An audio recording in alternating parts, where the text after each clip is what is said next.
할렐루야, 샘물교회 성도 여러분, 반갑습니다. 10월 20일 화요일 말씀 묵상입니다.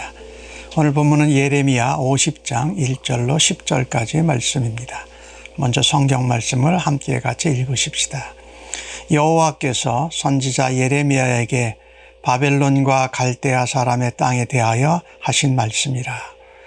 너희는 나라들 가운데 전파하라, 공포하라, 깃발을 세우라, 숨김없이 공포하여 이르라.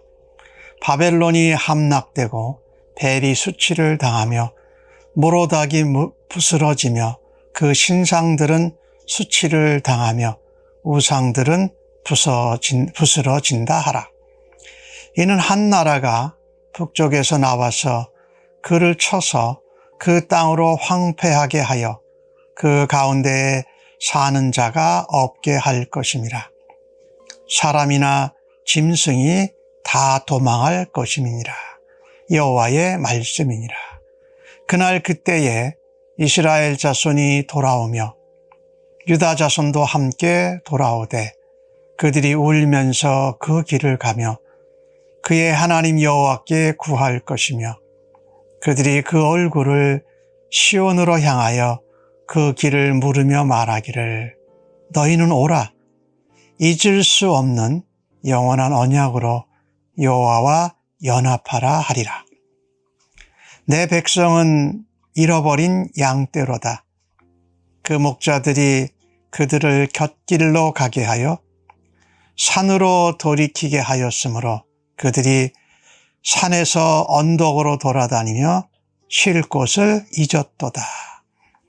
그들을 만나는 자들은 그들을 삼키며 그 대적은 말하기를 그들이 여호와 곧 의로운 처소시며 그의 조상들의 소망이신 여호와께 범죄하였음인즉 우리는 무죄하다 하였느니라.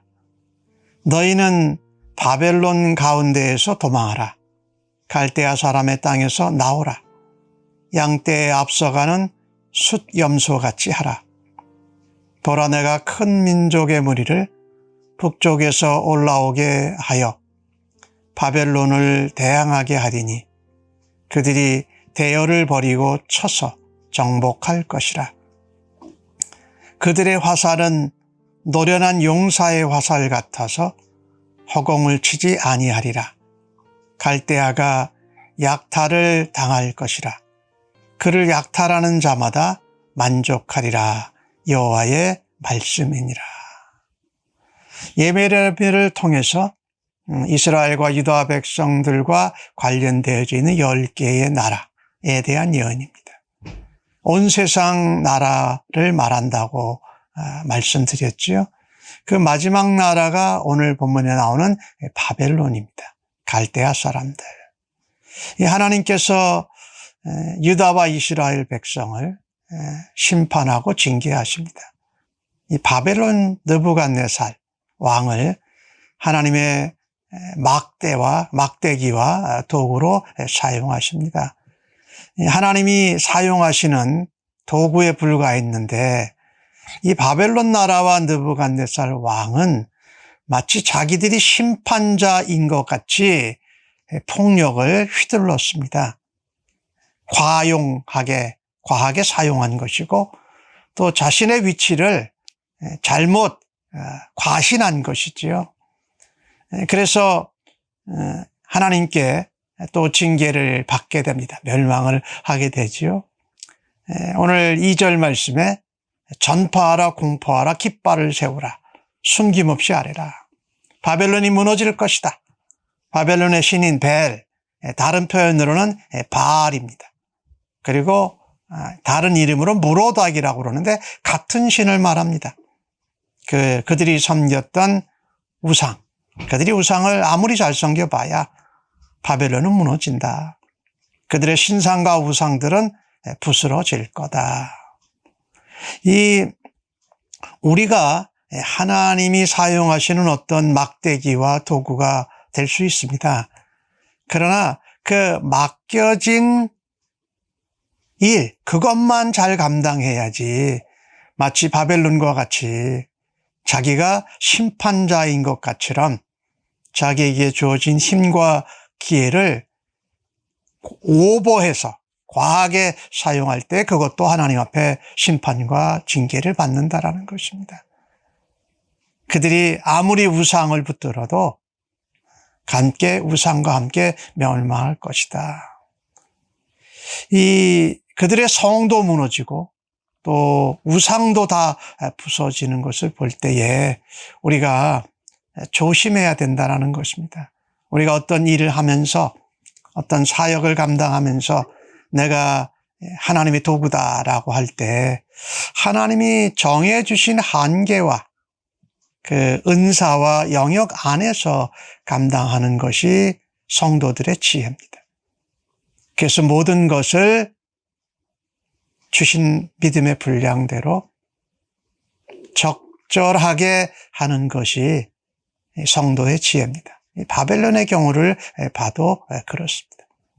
한 나라가 북쪽에서 와서 바벨론을 멸망시켜서 짐승이나 사람이나 다 도망할 것입니다. 그때 오늘 4절 말씀에 여호와의 말씀이 임해서 이스라엘 자손이 돌아온다. 유다 자손도 돌아온다. 그렇게 말합니다. 하나님이 예레미야를 통해서 약속하신 70년 뒤에 회복의 소박, 너희들이 약속의 땅으로 다시 돌아올 거다라는 그것이 이루어지는 거죠. 이 하나님이 이끌어 가시는 온 인류의 역사는 하나님의 백성, 신자, 성도들을 중심으로 이루어집니다. 그래서 이 바벨론이 망하게 될 때에 이스라엘과 유다 자손이 돌아온다. 70년을 남의 나라에 포로로 붙잡혀가 있었습니다. 얼마나 힘들었을까요? 얼마나 하나님을 많이 원망했을까요? 그런데 하나님의 언약은 반드시 이루어집니다. 그 울음은 또 한편으로는 회복에 대한 감사의 눈물이기도 했을 것입니다. 그래서 그들이 하나님께 구합니다. 얼굴을 시온으로 향한다라는 것은 하나님께 성전으로 향한다라는 거죠. 그러면서 그들이 다른 사람들을 권하고 초청합니다. 이스라엘 유다 백성들이요. 또 다른 이방인들에게도 너희는 오라. 여호와와 연합하자. 특별히 언약 백성에게 주신 영원한 언약을 믿고 하나님과 연합하자. 이 하나님과 멀어지고 떨어졌던 깨어진 관계가 다시 회복돼서 하나님과 연합하는 것, 이것은 복 중의 복입니다. 가장 큰 복이라고 말씀할 수가 있죠. 우리의 신앙생활, 믿음 생활을 돌아다 보면서 우리가 징계와 어려움과 또 곤란을 당할 때에 하나님과 연합하는 것이 가장 필수적입니다. 하나님께 얼굴을 향하고 하나님께 감사의 눈물을 흘리면서 하나님께 구하는 것. 이건 교제가 회복된 거예요. 우리가 구할 수 있고 하나님의 얼굴을 찾을 수 있때 하나님이 얼굴을 우리에게로 향하시고 언약대로 하나님이 회복시켜 주실 것이 분명합니다. 이스라엘 유다 백성들이 이렇게 바벨론의 포로로 붙잡혀가서 세상 여러 나라들 가운데 흩어져 있고 주변 여러 나라들의 비웃음과 조롱과 멸시거리가 되었는데 그것을 하나님은 내 백성은 잃어버린 양떼다 이렇게 표현을 하십니다. 그 이유는 잘못된 목자들의 잘못이었다. 영적으로 무지하고 안일해서 하나님의 역사와 예언을 받아들이지 않았던 것들이죠. 나라의 지도자, 왕이나 지도자들 포함해서 특별히 하나님의 말씀의 종들, 예언자들, 선지자들이 말씀이 인도하고 하나님이 가르쳐 주시는 대로 백성들을 이끌지 않았다라는 거죠. 오늘 주신 말씀의 6절에 산으로 돌이키게 하고 산에서 언덕으로 다니며 쉴 곳을 잊어버리게 했다라는 거예요. 하나님과 같이 있고 하나님과 연합하는 것이 시편에 나오는 말씀처럼 여호와가 나의 목자시면 그가 나를 푸른 초장으로 쉴 만한 물가로 인도하시고 하나님 안에서 평안을 누리는데 하나님의 말씀을 떠나고 예언을 믿지 않게 하는 쪽으로 왕이나 지도자들 또 영적인 리더들이 그렇게 했다는 것입니다. 이 언덕, 산 이렇게 표현한 것은요, 그들이 하나님을 떠나서 우상숭배라고 산당에서 잘못된 신에게 제사하고 이런 것을 말하는 거예요. 그러니 평안을 잃어버렸다. 안식도 없었다라는 거죠. 사실 요즘 시대에 살면서 교회, 또 목사, 설교자, 또 교사, 이 지도자들이 맡겨주신 하나님의 양을 바른 곳으로 하나님 말씀대로 인도해야 사실은 거기에 안식이 있고 쉼이 있고 평안이 있고 진정한 하나님과의 연합과 교제가 있다는 것입니다. 이제 가정에서는요, 부모님들이 자녀들을 양육할 때 부모님들의 원함이나 아이들의 원함대로 그들을 인도하는 것이 아니라 하나님이 우리 자녀들에게 또 부모님을 통하여서 어떻게 인도하시기를 원하시는가를 따라서 자녀들을 양육하고 하나님 말씀과 교훈과 훈계로 양육하고 인도해야 할 것입니다. 그래야 거기에 하나님과의 연합이 있고 하나님 안에서 안식과 평안이 있고 하나님과의 진정한 교제와 하나님으로 인한 기쁨이 넘쳐날 것입니다. 근데 그렇게 잘못 인도하니까 오늘 보니까 곁길로 가게 했다는 거예요. 바른 길로 간 것이 아니라 다른 길, 곁길로 가면 안 되는 길로 데리고 갔다라는 거죠. 그러면 대적들을 만나게 된다라는 거죠. 근데 대적들이 그들에게 하는 말을 좀 보십시오. 오늘 7절 말씀에 보니까 너희들이 여호와가 너의 의로운 처소인데 그리고 그 여호와 하나님이 너희 조상들의 소망인데 너희들이 그에게 범죄하고 그를 떠났다. 그러니까 우리가 너희들에게 해를 끼치고 너희들을 죽이고 하는 이런 것들은 우리는 죄 없다 하면서 자기들이 하나님 백성들, 하나님의 양떼들에게 한 것을 합리화시켜서 무죄하다고 하는 것입니다. 이 바벨론이 하나님의 심판, 징계의 막대기였는데 자기가 마치 심판자인 것 같이럼 과용하게 자기의 권력과 군사력을 사용하고 자기가 마치 심판자인 것처럼 과신하면서 합리화했던 것처럼 말입니다.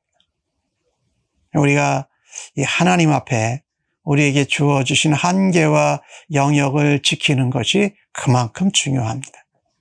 그러니 깨어 있어야지요.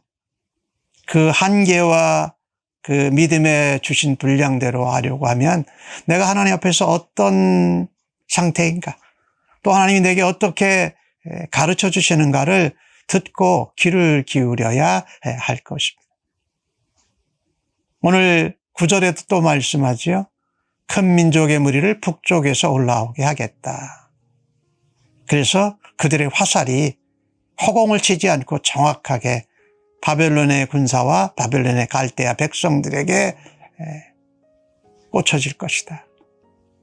그들은 북쪽에서 오는 나라에 의해서 멸망하게 될 거고 약탈을 당할 거다. 이 북쪽에서 오는 나라, 상징적인 의미라고 할 수밖에 없습니다. 왜냐하면 바벨론이 메대와 바사에 망하는데 이 바사는 사실 바벨론의 동쪽에 있는 나라입니다. 그리고 이 예언이 이루어질 때에 바사는 아주 미약한 나라였습니다. 바벨론을 점령할 거라고는 전혀 가능성이 없었던 나라입니다. 근데 하나님께서 계획하시고 하나님께서 작정하시면 역사의 주관자이신 하나님께서 그것을 이루어내심을 믿습니다.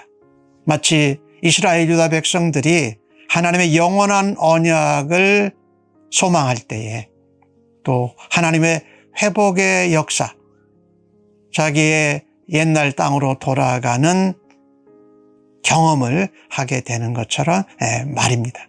그래서 하나님과 연합하는 것, 하나님께 돌아가는 것이 우리에게 참된 기쁨이요, 참된 평안과 안식인 줄로 믿고 오늘도 하루의 생활 가운데 하나님과 연합할 수 있기를 간절히 바랍니다. 하나님, 우리의 참 목자가 되신 예수님을 보내주셔서 감사합니다. 또 우리에게 주신 영원한 언약을 따라서 언제든지 돌이키고 하나님과 연합함이 우리에게 복이요, 평강이요, 안식이요, 축복인 것을 믿습니다. 오늘도 이것을 삶 가운데 경험하기를 원합니다. 실패와 실수와 범죄 가운데 낙마하고 자로자라지 아니하고 그 약속을 붙들고 예수님과 함께 일어서서 주님의 길을 가게 하여 주옵소서. 예수님의 이름으로 기도합니다. 아멘.